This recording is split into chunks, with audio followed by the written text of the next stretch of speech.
Salut à toutes et à tous, Marty Japan, non pas pour un tout nouveau déballage, on est à Akihabara aujourd'hui. Ce que je fais, écoutez, je vous emmène avec moi. Pourquoi? Parce qu'il y a un événement organisé par Mega House, le Mega Hobby Expo 2017. Donc une exhibition, une petite expo pour le printemps, voilà, c'est comme chaque année.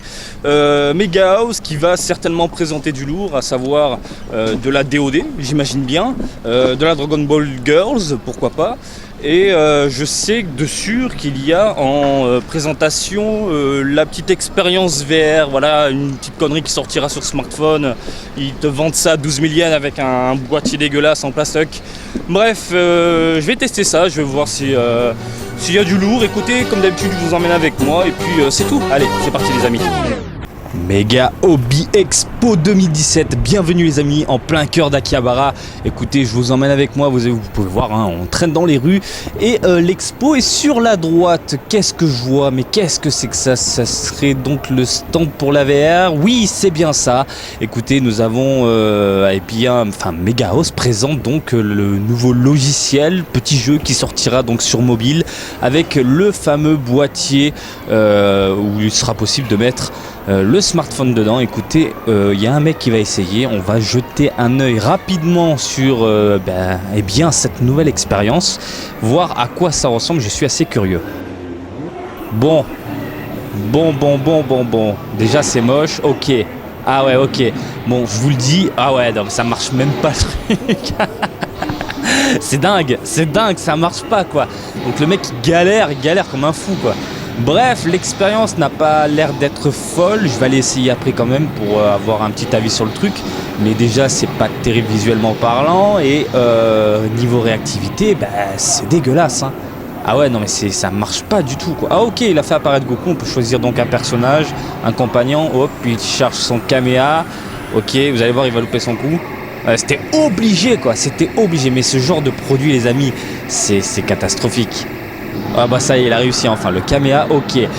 C'est pas terrible du tout quoi. Qu'est-ce que c'est que ça quoi? Écoutez, je vais aller tester et vous donner mon avis rapidement. Bon voilà, j'ai testé, je vous le dis, c'est nul à chier. Le VR Dragon Ball Z avec une application à la con, franchement évitez quoi. C'est nul, c'est d'un nul pas possible. Le boîtier, voilà, 12 000 yens pour ça, plus de 12 000 yens pour ça, juste un boîtier de merde avec un jeu de merde. Je vous dis, l'expérience est nulle, c'est pas du tout réactif, les capteurs ça marche pas, c'est vraiment à chier. Éteignez-moi cette télé, je vous le dis, éteignez-la moi. Allez, on est dans le salon cette fois-ci. Écoutez, on cherche le coin Dragon Ball hein, pour ne pas changer. Ce qui nous intéresse, c'est de voir s'il y a de la figurine, de la nouveauté.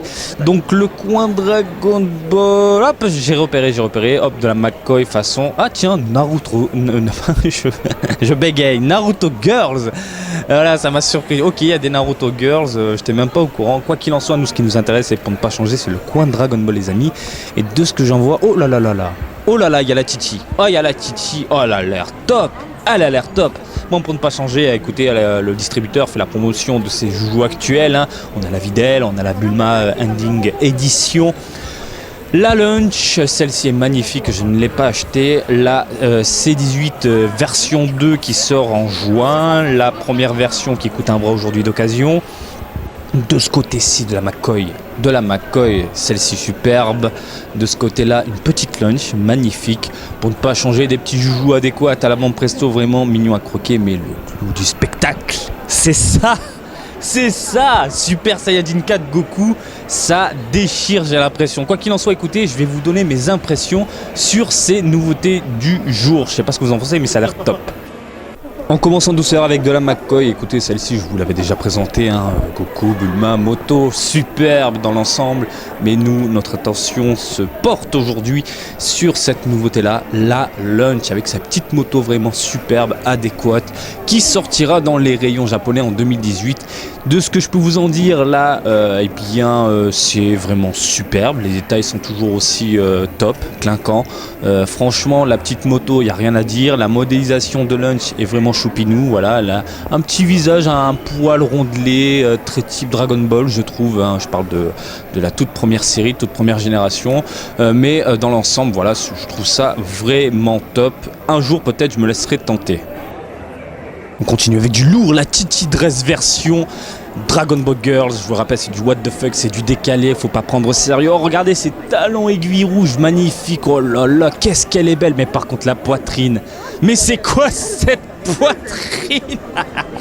Non mais sérieux, on dirait du flan. Quoi qu'il en soit, je trouve que le visage est assez fidèle au personnage. De toute façon, Banpresto maîtrise le sujet. Je trouve ça top. La pose est ultra dynamique. La robe est magnifique. Ça part dans tous les sens. C'est vraiment superbe. Les cheveux qui décollent et tout. Je suis complètement amoureux de cette figurine-là. Je pense que je vais craquer, quoi. La grande question que tout le monde se pose: porte-t-elle une culotte? Allez, on se penche et oui, nous avons une grande gagnante, une culotte blanche, donc voilà. Bon, je pars en couille les amis, mais voilà, pas besoin d'attendre le boxing, vous le savez, voilà, maintenant, mademoiselle, enfin plutôt madame, porte une culotte blanche magnifique, franchement, elle est vraiment superbe, et ça sortira en fin d'année 2017, c'est prévu pour septembre, voilà.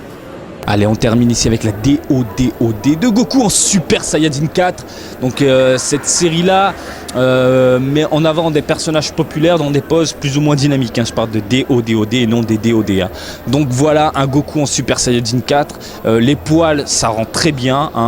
Du coup d'œil, de prime abord, j'ai trouvé ça bizarre, mais en regardant bien, les proportions sont plus ou moins respectées. Du coup, je trouve ça vraiment top. Les vêtements, pour ne pas changer, sont toujours, ils sont toujours présents, voilà. Et le Goku est en train de se déchaîner. Allez, un petit zoom, voilà, pour vous montrer un peu plus les détails sur ce personnage-là, en train de faire son caméa. Je trouve les proportions plutôt bien respectées.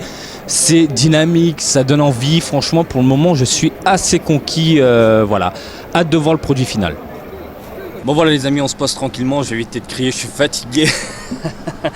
Sacré petit événement, donc vous pouvez les voir en nouveauté, nous avons quoi, 3 figurines. La McCoy de Lunch qui n'est pas du tout dégueulasse, avec une petite moto bien sympathique. Le problème de McCoy, c'est que c'est de la qualité, clairement. C'est mignon, c'est choupinou, vous pouvez voir la petite Lunch vraiment à croquer. Seulement le prix, voilà, Megao, ça abuse un peu, je trouve, ça pique un peu. Donc généralement, ce genre de collection, non, je ne fais pas. Sauf quand je vois de bonnes petites affaires, quand ça tombe dans les 2000 yens, là je craque un petit peu. Quoi qu'il en soit, non, je ne la prendrai pas celle-ci, je pense. Vous avez pu voir également la DOD de Titi. Enfin, on a pu jeter un œil dessus, on a pu la voir concrètement. Et je vous confirme qu'elle est très bien. Je vous rappelle, la DOD, j'ai dit de la merde, la Dragon Ball Girls, putain je suis fatigué, comme quoi vous voyez, j'ai bien fait de me poser.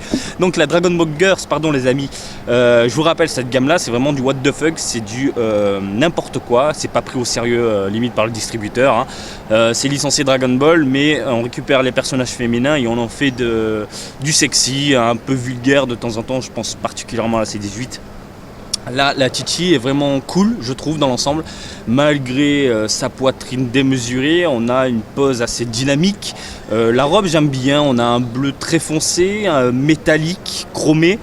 Ça rend super bien. Je m'attendais à d'autres couleurs, mais ces couleurs-là ne me dérangent pas plus que ça, avec ces petits talons aiguilles en rouge. Franchement, je trouve ça super top, super classe. Le prix dans les 9000 yens, ça par contre je vais attendre que ça baisse un petit peu et je la prendrai, c'est sûr. Et on termine avec une petite surprise de Megaos, comme d'habitude. On nous a montré le prototype de Goku, la DOD, cette fois-ci la DODOD, de Goku en Super Saiyajin 4. Alors je suis surpris de voir ce genre de produit avec des petits poils, voilà, ajoutés sur le corps du personnage. Alors je vous le rappelle, généralement pour cette saga-là, cette série-là, nous avons des personnages avec des vêtements en tissu. Et là, ils ont foutu des petits poils sur le corps. Alors, de prime abord, je ne sais pas ce que ça rend en vidéo, je ne sais pas ce que ça rend via les photos. Mais à l'œil nu, je trouve ça plutôt cool. On a un personnage plutôt baraque, assez bien proportionné. Je trouve que la tête plutôt bien modélisée. La pose est plutôt cool, un caméa en l'air avec la queue dans le vent, j'ai envie de dire. Les poils, ça rend bien, ça rend super bien. Enfin, ça a l'air tout doux, on a envie de caresser le Goku, quoi, carrément. On a envie de lui faire un petit câlin. Le problème qui se pose, c'est que niveau poussière, ça va pas être ça à mon avis. Je veux dire, ça c'est clair et net. Faut la mettre sous vitrine ou sous une protection, quelque chose pour éviter la poussière, parce que ça va être dégueulasse, hein, clairement. J'imagine déjà les petites boulettes de poussière se former dessus, ça va être pas terrible et du coup ça va dégrader la figurine, j'ai envie de dire. Écoutez, j'ai rien d'autre à ajouter, Megahouse continue dans sa lancée, on attend toujours, je crois qu'ils avaient annoncé une Badak, une DOD Badak. On aura une Végéto normalement cette année aussi, celle-ci je les prendrai, il y en aura 2 normalement, ou une avec une tête interchangeable, j'ai oublié, mais dans tous les cas celle-ci je la prends parce que Végéto je kiffe, il n'y en a pas tellement non plus. Et puis c'est tout, voilà, écoutez, j'espère que cette petite promenade du jour vous a plu. Comme d'habitude je vous invite à me suivre sur Twitter, Marty_Japan pour de l'actu Dragon Ball en direct du Japon, mais aussi sur Facebook, Marty Japan du DBZ du Japon. Et je vous dis à très bientôt, allez salut, bisous, ciao ciao.